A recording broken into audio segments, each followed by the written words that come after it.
February 2nd, 2014, an almost dynasty is born. The Seattle Seahawks won the first Super Bowl in franchise history, and the game didn't go as most modern Super Bowls do. Football fans are used to Super Bowls being thrilling and coming down to the last minute. Seattle beat the Denver Broncos 43-8. It was absolute domination on offense, defense, and special teams. But how did the Seahawks get to the status where they were being hailed as possibly the NFL's next dynasty? Well, we'll have to go back to 2010 where the first seeds were planted. It was 2010 where head coach Pete Carroll and general manager Schneider were hired as part of a regime change.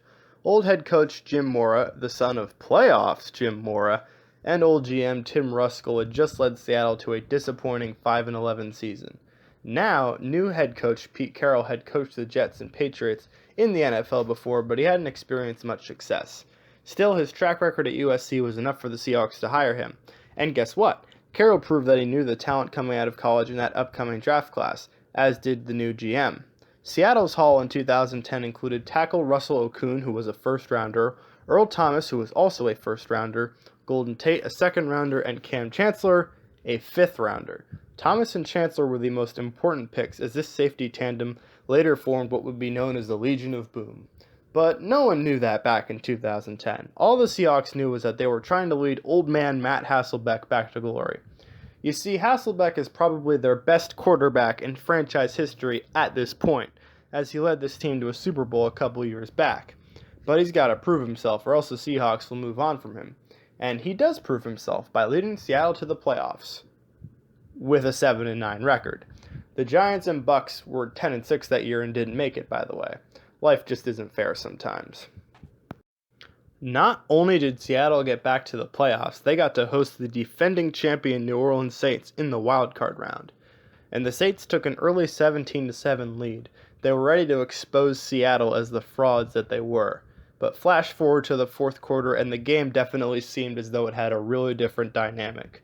As opposed to when the Saints have the ball. Oh, look at this run! What a run! Marshawn Lynch still on his feet. Has blockers now. He's dancing his way for the touchdown. He breaks the tackle of Shanley, runs through Sharper, runs through Adele, runs through Jabari Greer. Get off me, he says to Tracy Porter. Look all the way down the field, Hasselbeck. All the offensive. That helped Seattle punch a ticket to the divisional round, and as you probably know, that the running back there that was making the carry is none other than beast mode Marshawn Lynch. Lynch was acquired in a trade earlier in that 2010 season where the Bills sent him to Seattle.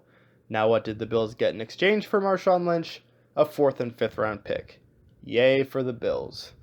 Now sadly for the Seahawks, they would go on to lose in the divisional round to Jay Cutler's Bears.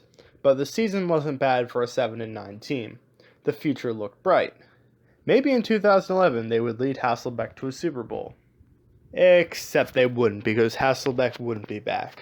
After the 2010 season, Pete Carroll said that re-signing Hasselbeck would be the #1 priority, but Hasselbeck struggled with contract negotiations.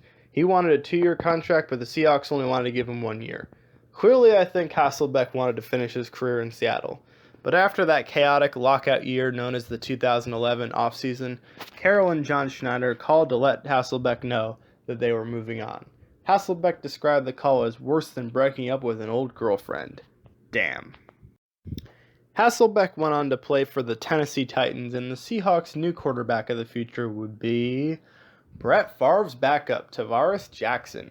And Jackson would lead the Seahawks back to 7-9 glory in 2011, but unfortunately it wasn't good enough to make the playoffs this time around. Jackson had the best season of his career, though, tossing for 3,000 yards and 14 touchdowns to 13 interceptions.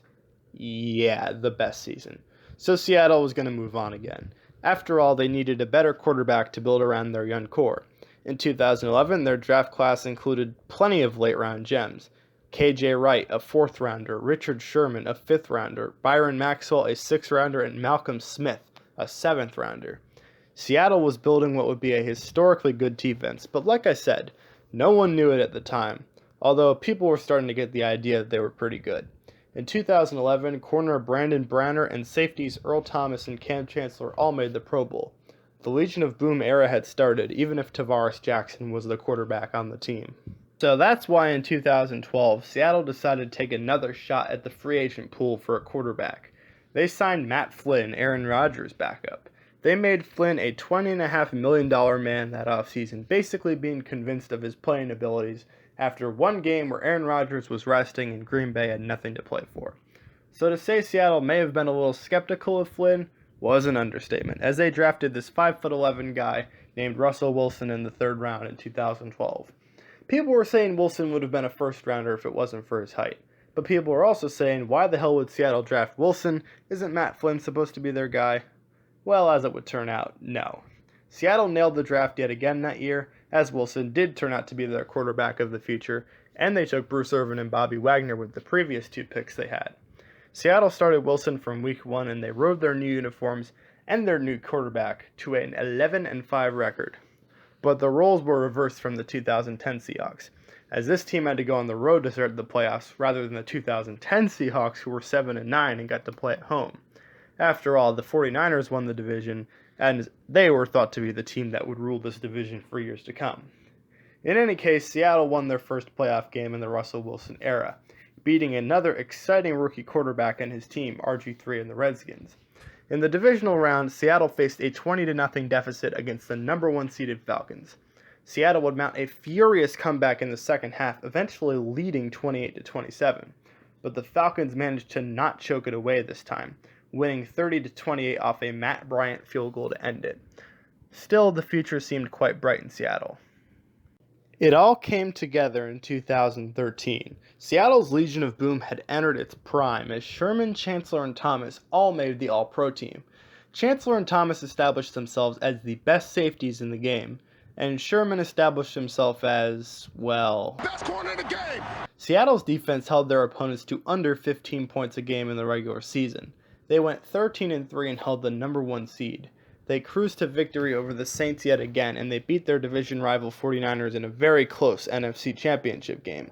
With an interception from the aforementioned Richard Sherman, the Jim Harbaugh era of excellence in San Francisco ended after just 3 seasons. But Seattle was focused on starting their own era of excellence, and they were going to play the number 1 offense in the Denver Broncos and Peyton Manning. Despite the mantra that defense wins championships, the Broncos' offense was especially dominating that year as Peyton Manning just lit up the record book, and the Broncos were slight favorites against the young Seahawks. So how did this Super Bowl end? Well, like I said at the beginning, Seattle would win 43-8, capturing their first championship in franchise history. This team looked poised to dominate for years. Russell Wilson was a great leader on offense as he and Marshawn Lynch led a dominating ground game. The offensive line was sturdy. Their ball control offense never really had a great receiving threat, but that was okay considering how incredible their defense was. They were stacked from top to bottom as a result of their incredible drafts from 2010 to 2012. Malcolm Smith, that 7th rounder from 2011, went on to be named Super Bowl MVP in that game. Seattle came out a little flat in 2014, though. They started 3-1, but went on to lose 2 weeks in a row afterwards. They somehow lost the game against Dallas at home, and yes, Dallas was a good team that year, but CenturyLink Field was a freaking Death Star at the time. Almost no one came to Seattle and won. The week after, Seattle endured a loss against the Rams. The Jeff Fisher bunch was a far worse team than Seattle, but for some reason, the Seahawks of this era had a tendency to sometimes play down to them. Still, Seattle finished 12-4. They had another number 1 seed and had another number 1 defense. The defense led the league in least yards given up and least points allowed for 2 consecutive years. The last team to do that was the 1985 and 1986 Bears. So yeah, they were pretty good. Seattle beat the 7-8-1 Panthers in the divisional round, yay for undeserving playoff teams, and then in the NFC Championship, one of the most underrated chokes in football history happened, at least in my opinion. It was a pretty crazy game. Seattle played god-awful in the first half, and I mean god-awful, while their offense certainly did. But the Green Bay Packers offense, led by MVP Aaron Rodgers, couldn't take advantage of all the opportunities that Seattle gave them. Green Bay only led 16-0 at halftime, despite Russell Wilson putting up like a passer rating of 0.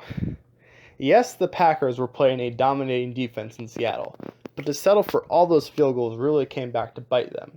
Still, the Packers led 19-7 with less than 3 minutes left. Seattle scored a touchdown to make it 19-14, but they needed an onside kick. All the Packers had to do was not mess this up. And they messed it up. Brian Bostic is a name that will forever live in infamy in Green Bay, as he dropped the onside kick as it went up in the air. Seattle recovered, they punched it in, scored a 2-point conversion, and it was 22-19. Green Bay wasn't ready to surrender, though, as Mason Crosby drilled a field goal as time expired to tie it at 22.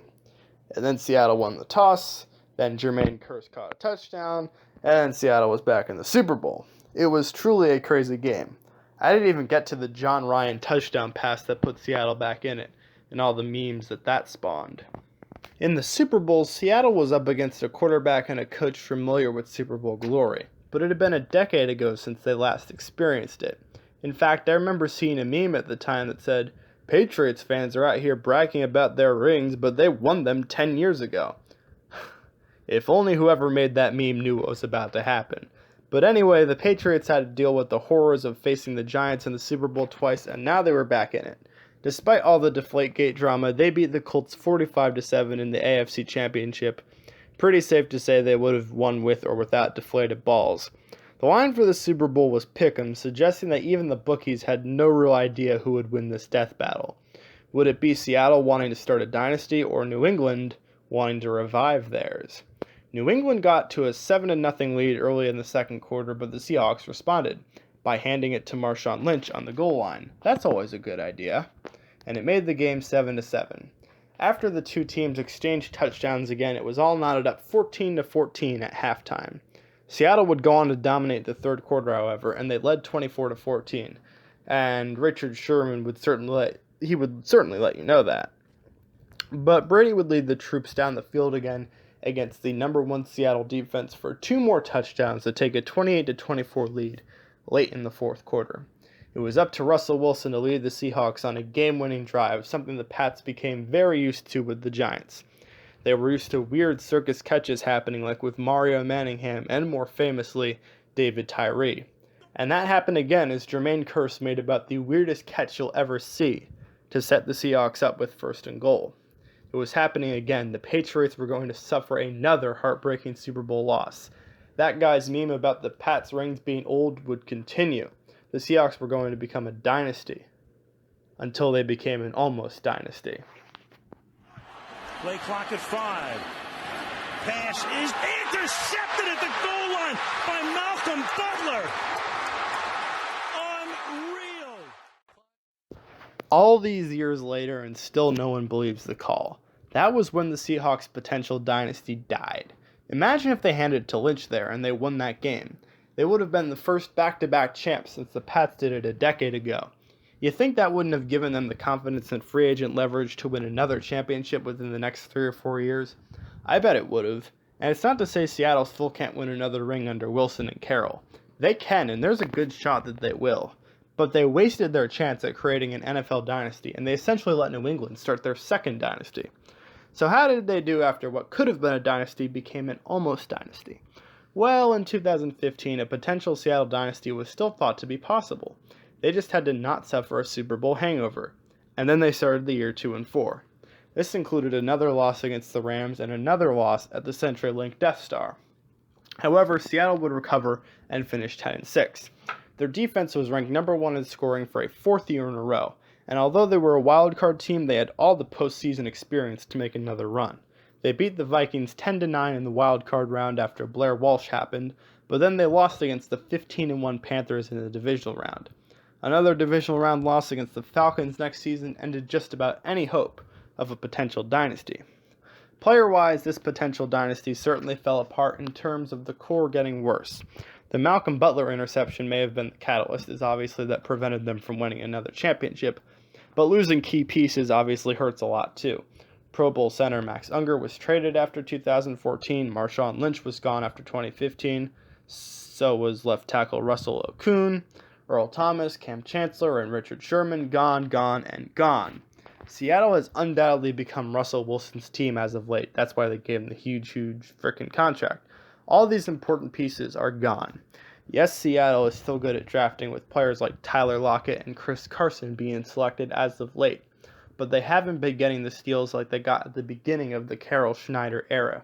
So here's to the mid-2010s Seahawks. They were almost a dynasty.